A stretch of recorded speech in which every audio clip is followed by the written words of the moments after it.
La Penya Independent té un peu i mig a tercera divisió després de guanyar ahir per 3-0 el filial de la Penya Esportiva. El partit disputat en el municipal de Sant Miquel en un ambient espectacular a les graderies va estar marcat per l'expulsió d'en Adrián Luna en el minut 30.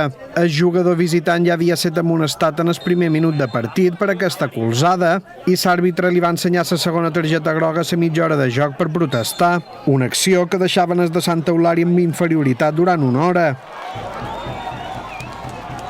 Els de Sant Joan s'afiançaren encara més damunt del terreny de joc i el primer gol arribà en el minut 43 després d'una gran combinació des de Normaechea. Coroner centrava des de l'esquerra i Bilal rematava per tots l'escaire en el segon pal.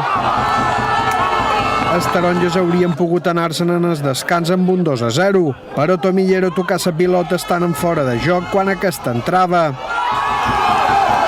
Això va fer enfadar Adrián Ramos, que hauria estat l'autor del gol.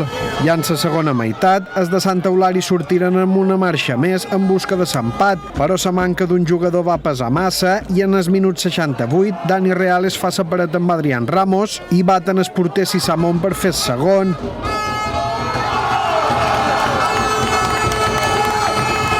Deu minuts després, arriba el definitiu 3-0 amb el veterà Ramos com a protagonista. El davanter eivissenc veu en el porter rival avançat i la clava en el fons de la porteria des de fora de l'àrea.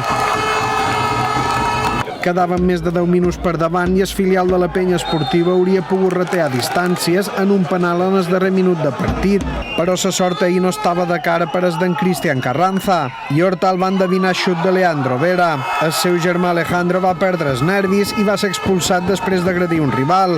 3-0 i la tornada aquest diumenge a les 12 del migdia a Santa Eulària. Es preveu un partidàs.